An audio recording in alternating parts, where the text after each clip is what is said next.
Je vous ai promis deux bulletins. Voici le second. Il est constitué d'informations sportives.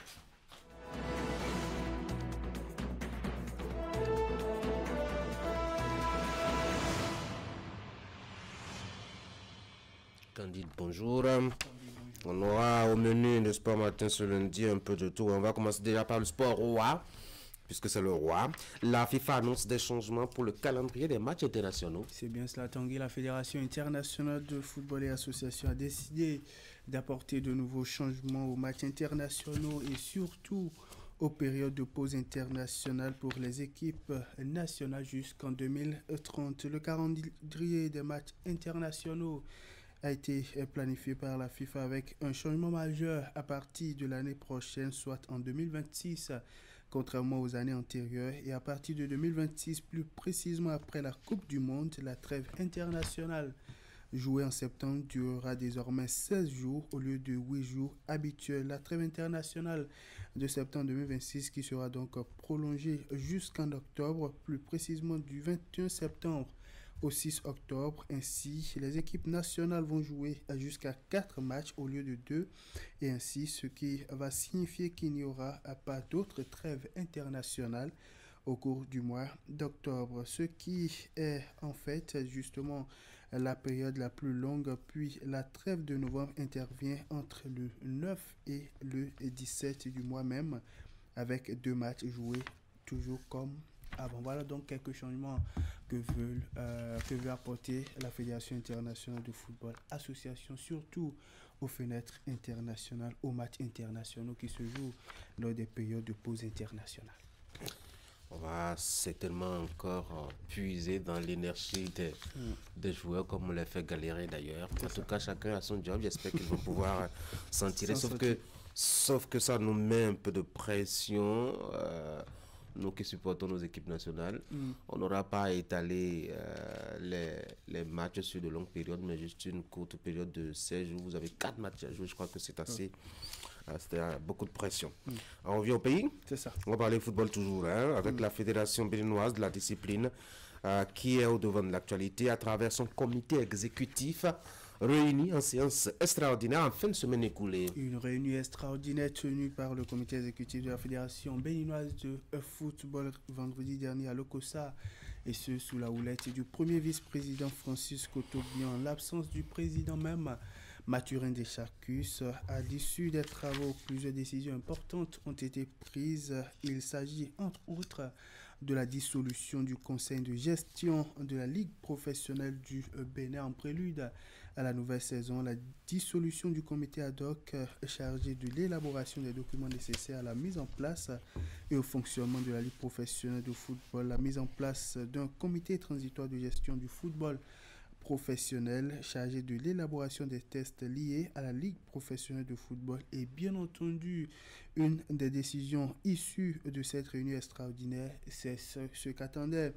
beaucoup plus, en tout cas ça ne surprend pas l'opinion publique, le report de la date du démarrage du championnat professionnel de la saison sportive 2025-2026 désormais fixée au 27 septembre 2025, une date initialement annoncée, justement un démarrage initialement annoncé pour le 20 septembre qui est désormais repoussé au 27 septembre prochain. Déjà après l'annonce de cette décision, beaucoup se posent la question de savoir si c'est le premier report auquel on a droit justement depuis plusieurs saisons déjà à la Fédération béninoise de football du Bénin pour ce qui est du démarrage du championnat professionnel. On a droit à plusieurs reports avant justement le coup d'envoi officiel ou même parfois repoussé pour ce qui est de la première journée, et on commence par la deuxième journée avant de pouvoir revenir sur la première journée en retard. Autre décision également, en tout cas tout ceci pour dire que la Fédération béninoise de football s'est réunie pour sortir quelques décisions qui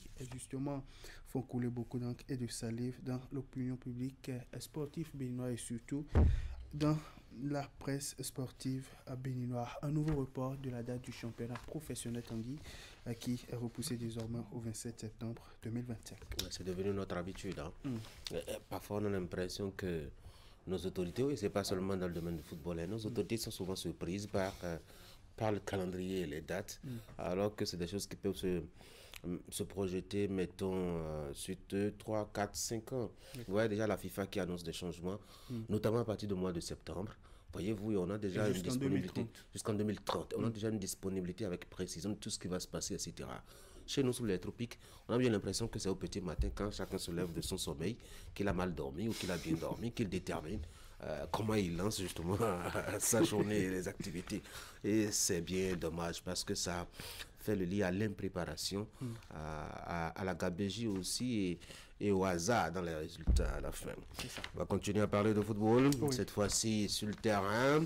On va s'intéresser certainement à nos plus jeunes, notamment la sélection cadette du Bénin qui termine sa préparation pour le tournoi FOAB qualificatif pour la CAN de la catégorie notamment des U17 sur une bonne note. Oui, Tanguy, les Guépards U17 ont livré le dernier match de préparation du tournoi FOAB qualificatif à la prochaine édition de la Coupe d'Afrique des Nations de la catégorie ce dimanche, opposé à l'équipe de l'Académie Top Foot du Togo. Les garçons du coach Ibrahim Da Silva se sont imposés par un score de 2-0, ceci grâce aux réalisations de Léon Bani, Bouyagui et Nabil Bioba Bedari. Présente justement dans la capitale togolaise depuis 2 semaines, la délégation béninoise va quitter Lomé mercredi prochain pour rallier la capitale ivoirienne, justement la Côte d'Ivoire qui est pays hôte du tournoi. Ainsi donc, durant le stage de 2 semaines, les Guépards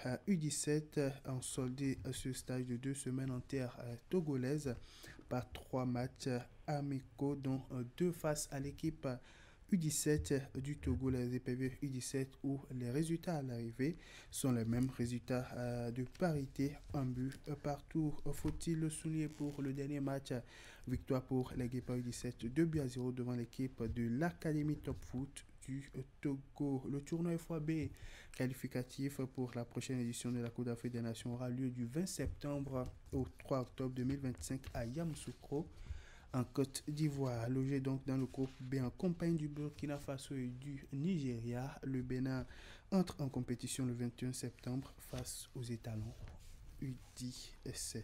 Et d'une sélection de catégorie d'âge à une autre, on va s'intéresser maintenant aux Amazones U17 du Bénin qui s'activent elles aussi de leur côté pour le deuxième tour des éliminatoires de la Coupe du Monde féminine U20 2026. Exemptées du premier tour, les filles du coach Ibrahim Abdoulaye Ouzéo seront dans les tout prochains jours en double confrontation avec leurs homologues de la Guinée. Et dans le cadre du dernier stage de préparation, les juniors béninoises ont livré un match amical international vendredi dernier face aux EPV dames au stade Omnisport de Grand Popo. Les Amazones U20 ont battu l'équipe nationale féminine, bien entendu, du Togo par un score de 2-0 grâce à des buts de Yasmina Tidibri sur coup franc direct et de Romaine Gandonou. A noter donc que les filles du sélectionneur Abdoulaye Ouzéro, donc les Amazones U20 vont affronter pour le deuxième tour des qualifications mondiales U20 de la catégorie la Guinée en aller et retour. Le match aller est prévu pour vendredi prochain au stade de Kégué de Lomé et le retour est prévu donc une semaine plus tard, ça sera à Bamako au Mali. Allez, on continue.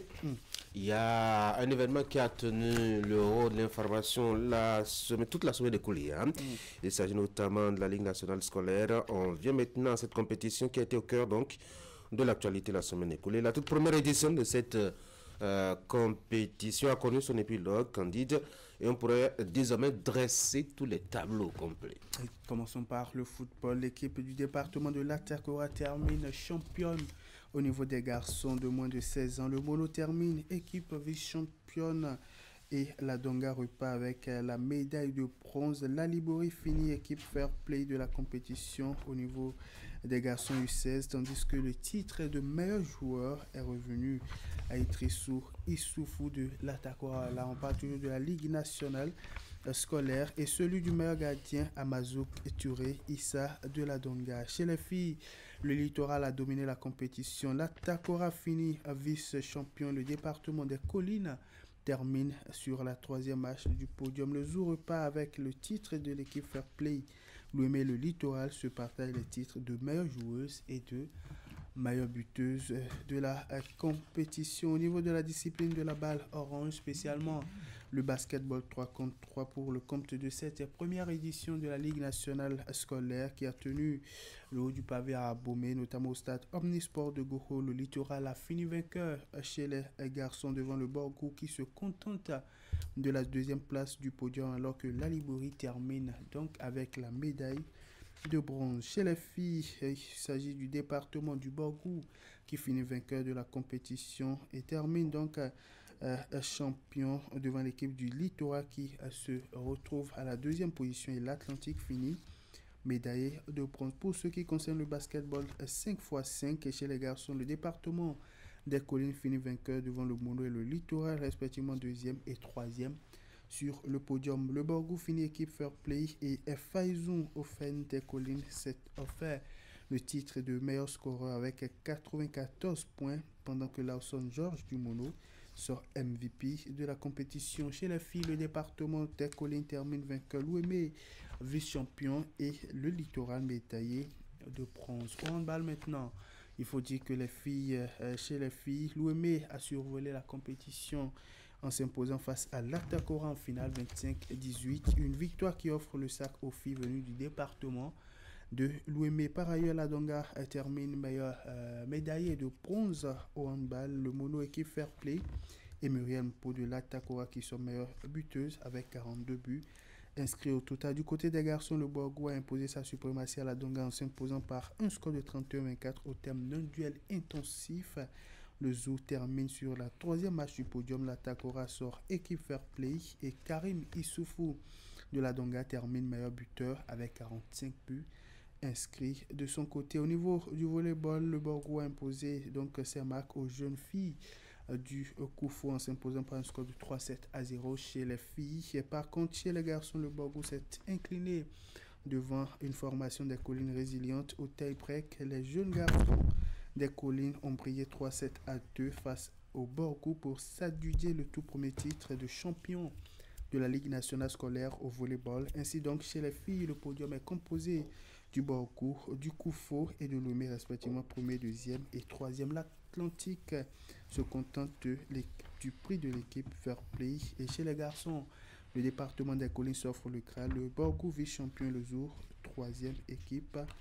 Du côté des garçons, on va finir avec l'athlétisme sur le podium final des 1500 mètres. Aruna Tawalou de la Donga s'offre la première place avec un chrono de 4 minutes 25 secondes 7 devant Sinaonon Saré de l'Alibori et Saldegbe Kazmi du Koufou. Chez les filles, le podium est composé de Kouagou Solange de la Takora, Metozou Obiage de l'Atlantique et Kouetibos du Koufou, respectivement premier, deuxième et troisième. Au niveau du saut en longueur, Kwasi Espoir du Mono premier, Chloé Miracle du Zou deuxième et Aroulete Benjamin du Koufou termine troisième chez les garçons. Au niveau des filles, Robert Koumondi du Mono termine première devant Adebo Muriel et Aruna Faouziat. Sur le podium du relais medley chez les garçons, le Borgou est en tête.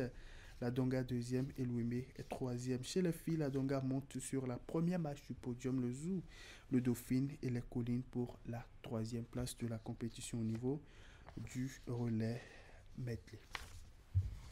Allez, on va changer de discipline. Oui. On va parler maintenant des playoffs du handball, la phase des playoffs donc de cette discipline, notamment de la Ligue Pro. 2025 a été lancé, c'était ce dimanche. Oui, c'est parti pour plusieurs jours de compétition hors des Loisirs Sport de Cotonou pour le compte des playoffs de la Ligue Pro 1 de handball saison 2025. Il faut dire que du côté des hommes, 8 équipes sont sur la ligne de départ pour le quart final. Dans la poule en haut, l'équipe de Flowers CNSS, Aspac Handball Club, Énergie Handball Club et ASEC. Du côté des hommes dans la poule A et puis dans le groupe B, Adidjan Handball Club est en compagnie des académiciens de Asso Model et des Buffles du Borgou. Pour le compte de la première journée, on a eu 3 à 4 différentes confrontations. Et il faut dire que chez les hommes, Flowers CNSS s'est imposé 30-13 à l'équipe de l'ASEC Handball Club. Adidjan Handball Club a battu 28-19 l'équipe des Buffles du Borgou, 20-34 pour la défaite d'Énergie Handball Club devant l'équipe de l'ASPAC et 37-29 pour la victoire des académiciens devant leurs homologues de l'Asso Model. Du côté des dames, Adidja Handball Club s'est imposé 30-24 à l'équipe de l'Assaut Modèle, 43-24 pour la victoire de Flower CNSS devant l'équipe de Flambeau Sporting Club, et Aspac Handball Club a dominé 38-24 l'équipe de l'Assaut Volcan. Il faut dire que pour le compte de la deuxième journée de compétition, au niveau des hommes, on aura également droit à 4 différentes rencontres. L'équipe de l'Énergie, après donc sa défaite d'entrée en compétition, sera face à son homologue de la SEC Handball Club à son modèle Vendée-Côte avec les Buffles du Borgou. Flower CNSS va disputer les unités avec l'équipe de l'Aspac Handball Club et puis Adidja Handball Club académicien pour le dernier duel au niveau des hommes pour le compte de la deuxième journée. Au cours de la deuxième journée chez les dames, 3 rencontres sont à suivre. Ce lundi, Flower CNSS, Adidja, Aspac, Assaut Modèle et Assaut Volcan. Flambeau pour les 3 différentes rencontres à suivre pour le compte de cette deuxième journée de compétition. On finit par le tennis? Oui, allons-y. On finit donc par cette discipline, le Bénin qui arrête sa compétition à l'étape du groupe 1 de la Coupe Davis, c'est en Lituanie. Et la barre était légèrement haute pour les tennismen béninois qui ne vont donc pas accéder à l'étape prestigieuse de la compétition où ils pourraient affronter des équipes plus huppées et plus classées. Les Guépards n'ont plus grand chose face à leurs homologues de la Lituanie au cours donc des barrages du groupe 1 de la Coupe Davis ce week-end à Vilnius. 4 duels de simple et de double combinés pour sortir. Il faut dire vainqueur le vendredi, donc le vainqueur entre le Bénin et la Lituanie.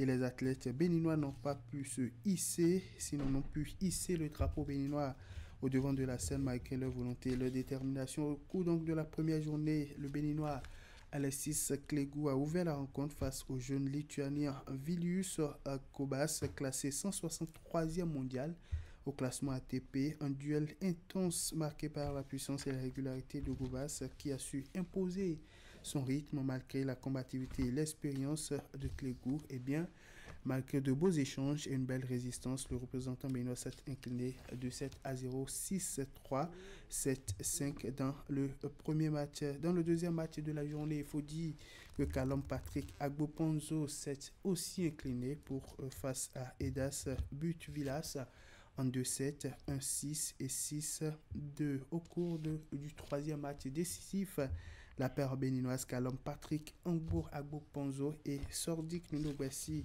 a tenté de relancer le Bénin dans la course et bien entendu face au duo luthianien Edas Butvilas et Vilius Kobas, mais à l'arrivée elle s'incline face au duo italien en 2-7-0, 6-0 et 6-2. Dans le dernier match de la confrontation, Calum Patrice Agboponzo, malgré donc sa résistance et de longs échanges, s'incline 3-7, 2-7-0, 3-6 et 5-7 face au lituanien Pijus via Tiokunas. Ainsi donc les Guépards tennismen ont pu créer la surprise et s'inclinent logiquement devant leurs homologues de la Lituanie, beaucoup plus classés que eux.